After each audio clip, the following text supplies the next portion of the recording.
abateze amatwi radiyo ijwi ry'ibyiringiro nimugire amahoro. Muri kumwe na Pastor Amoni Rugelinyange mu kiganiro gishingiye ku ndirimbo ya 34 ivuga ngo nguwe neza mu mutima. Dusenge Imana.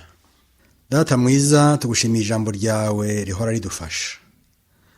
Nubwo turi mu gihe cy'imperuka kandi tukaba dutuye mu isi ishaje ibuzwa amahoro n'ingorane zitari zimwe, duhe kwakira umwuka wawe adushoboze kurangwa n'amahoro, uduhera muri Yesu umucunguzi wacu. Nimbona amahoro yomoka nk'uruzi, naho naba mfite ishavu, uko mba kose byankunda kuvuga ninguwe neza mu mutima. Ni neza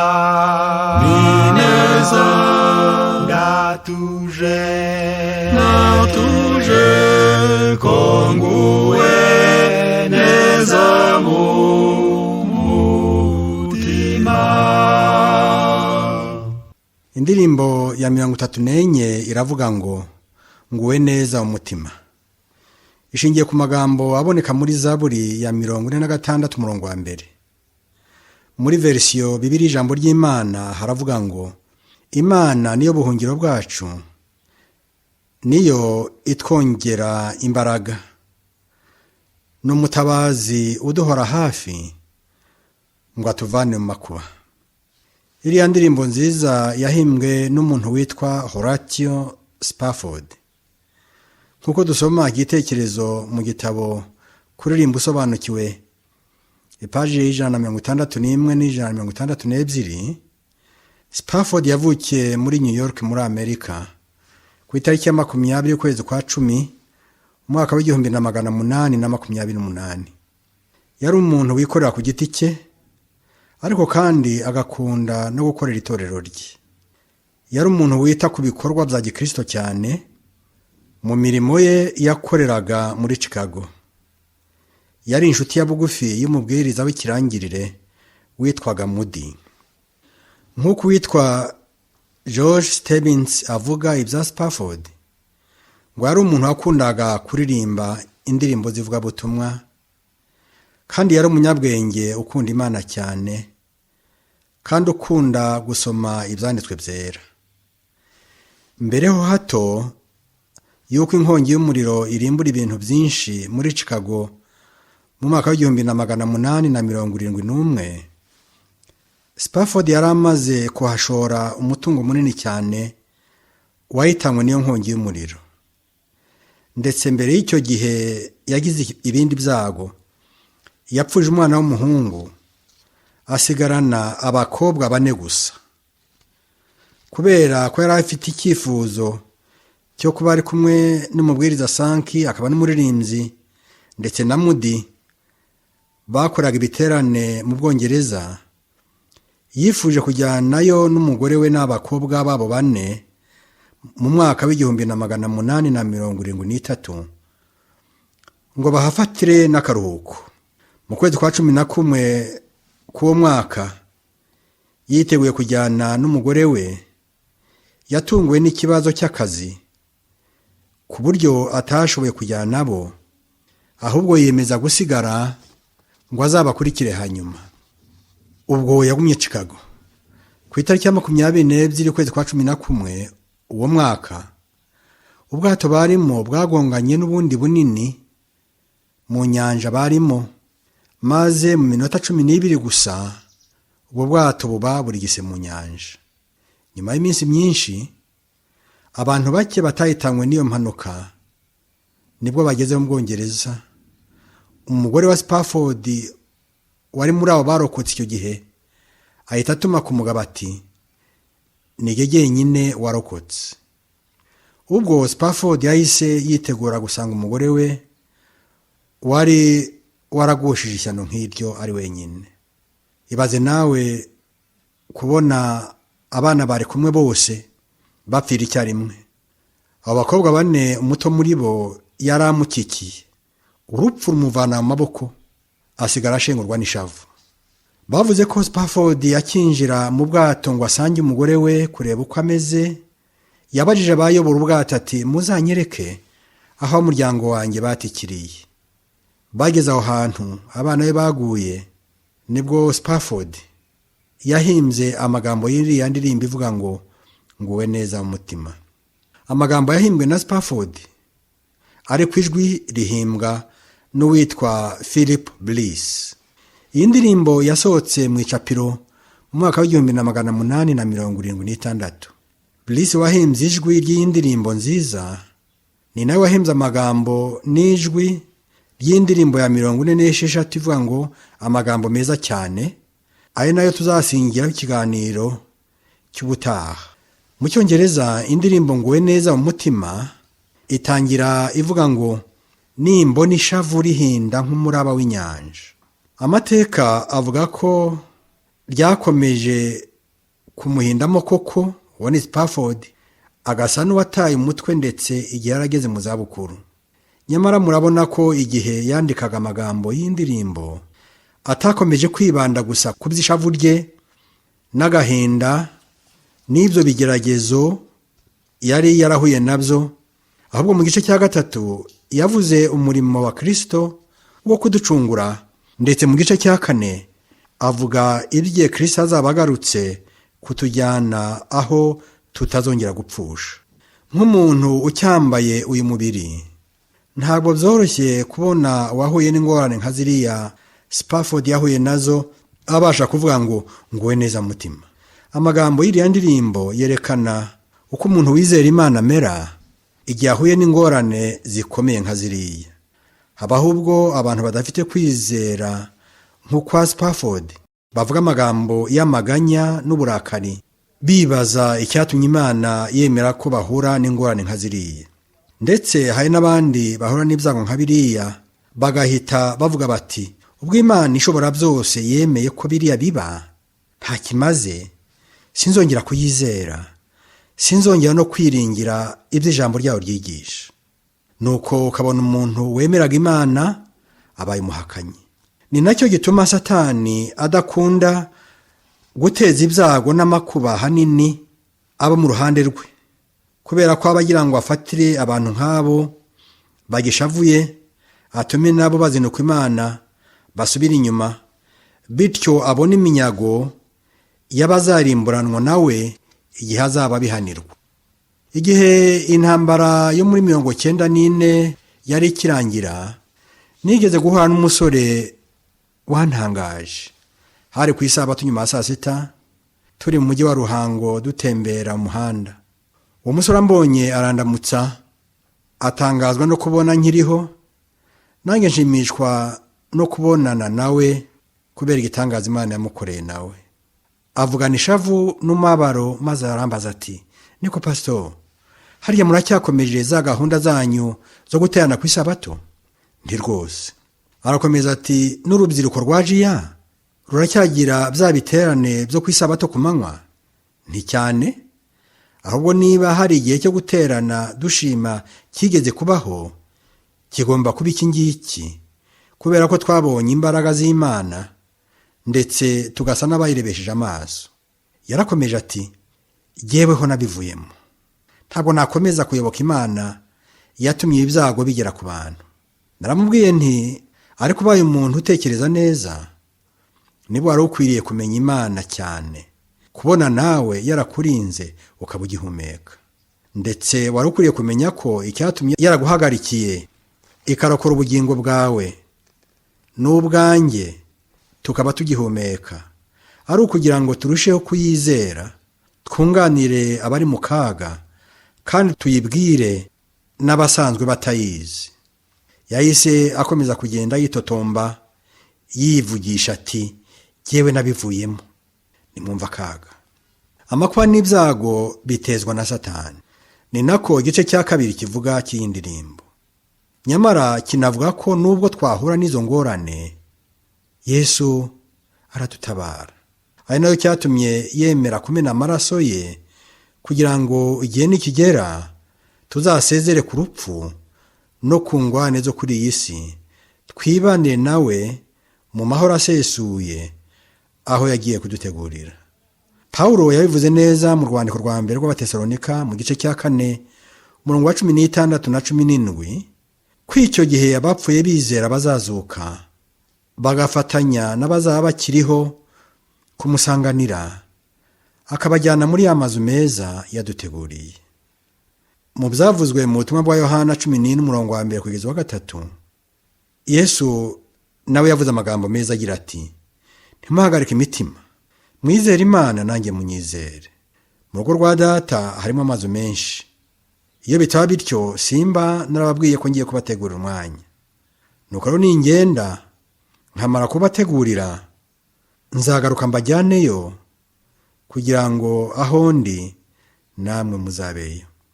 Aya magambo niyo akibwira n'uyu munsi abashengurwa n'ishavu bose. Igihe kiri hafi akaza kuduhoza aya marira. Mwihangane dukomeze twizere Imana. Mu gice cya 2 Spafford yerekanye yuko ibyago byose tubitezwa na Satani. Yaravuze ati, Satani nantera nkajya n'ibyago nkomezwa no kwiringira, kuko Kristo yabonye ko ndi intebyi niko kumvira amaraso ye. Nimwumve icyo gice. Nk'uko byamaze kuvugwa habanza, Spafford ntiyimuye Imana nk'abo bibwira ko Imana ari iteza ibyago n'amakuba. Ahubwo Spafford yabonaga ko amakuba ari nk'itanura ry'ibigeragezo. Ndetse twibuke ko no muri ibi bihe Satani ahora ateza abantu ibyago nk'uko yabikoraga kera. Muribuka ibyakoreye Yobu.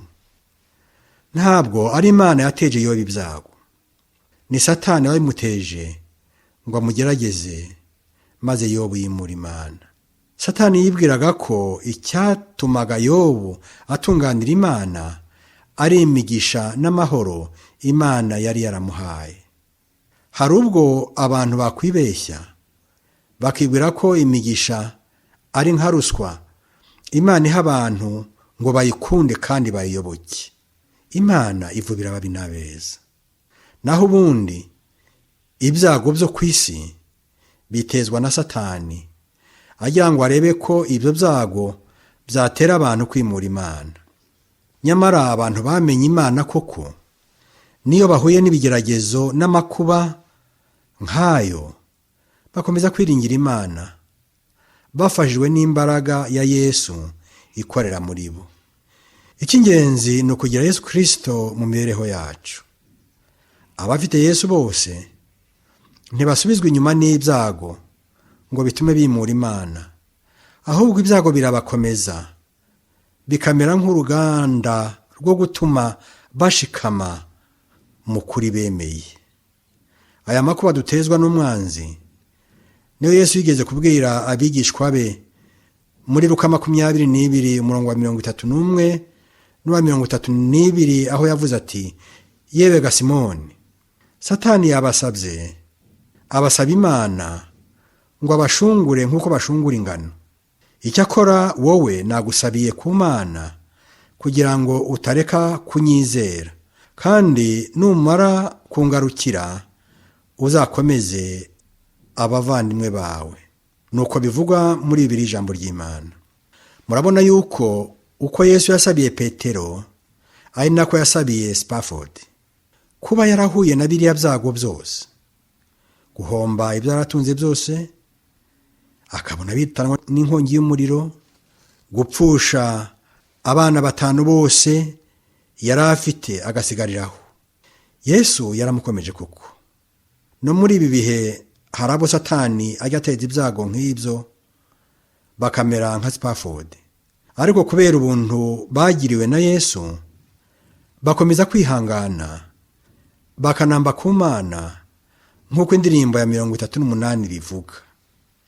Nubwo Spafford yari afite agahinda k'izo ngwane zose zagiye zimubaho zisukiranya, aho kugaya Imana ngo ayituke kubera ibyo byago byamubayeho, hari icyo yayishimiraga. Icyo yashimiye Imana si abantu bose bagiha agaciro.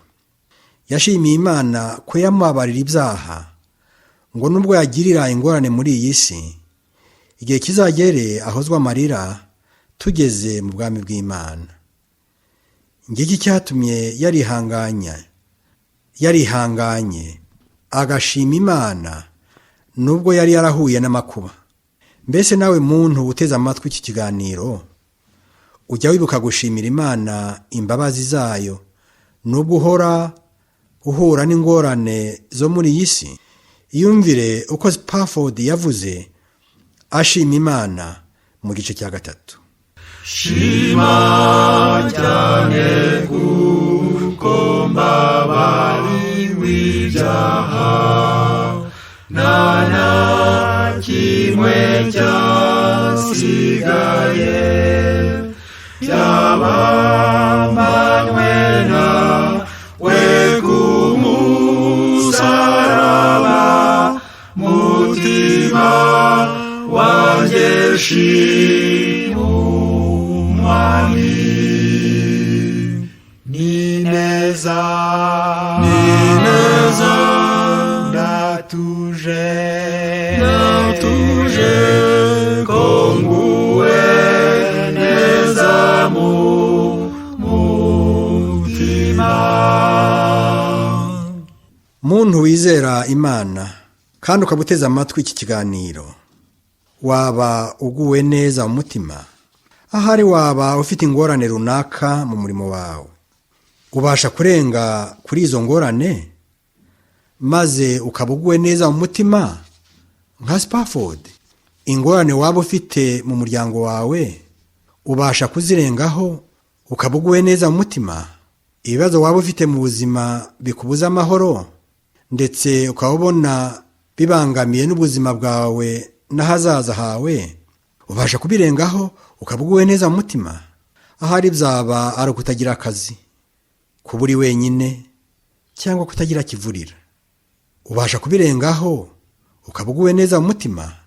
None se waba urembejwe n'ubukene, uburwayi, ubumuga, amahoro make n'ibindi, ubasha kubirengaho ukaba uguwe neza? Ubasha kurenga ingorane zose uhura nazo ukagubwa neza? Ubasha kugubwa neza yarahuye n'ibyo byose n'uwamaze kwakira Yesu mu mibereho ye. Ikidukwiriye twese ni ukwakira Yesu kugira ngo adushoboze kugira amahoro. Spafford ntabwo yari afite umutima utuje kandi ngo abe yarashimaga Imana gusa, ahubwo hari n'icyo yasabaga. Urebye yari yarahuye n'ibyago bikomeye koko, kuba yarabuze biriya bintu byose n'umuryango we. Yizeraga ko yababariwe ibyaha, ndetse yizeraga ko nta na kimwe mu byaha cyasigaye atakibabariwe. Iyo umuntu yihannye ibyaha bye akomeje kandi akabicikaho, arababarirwa. Igihe Spafford yandikaga iriya ndirimbo, yari ategereje gusa ko igihe kizagera Yesu akagaruka akamuhoza amarira kandi akongera kuramukanya n'abe batandukanijwe n'urupfu. Icyo yifuzaga kandi yasabaga nuko uwo munsi watebuka. Yifuzaga ko Yesu yagaruka, ingorane z'iyi si zikarangira. Abantu bose baramutse bafite icyo cyifuzo kandi bagakora ibyo gutebutsa icyo gihe, ari cyo kwizera no gutungana, Yesu yagaruka akatujyana aho yagiye kudutegurira. Nimutega amatwi isengesho rya Spafford mu gice cya 4 cy'indirimbo ya 34. Mu gihe twumva aya magambo y'igice cya 4 ameze nk'isengesho, mutyo turifatanye na Spafford waryanditse avuga amagambo iki gice kigiye kubabwira. Mu gitega amatwi. Mwami tebutsu munsu zagarukamo, ubw'ibicu bizarurwa, Imana ivuze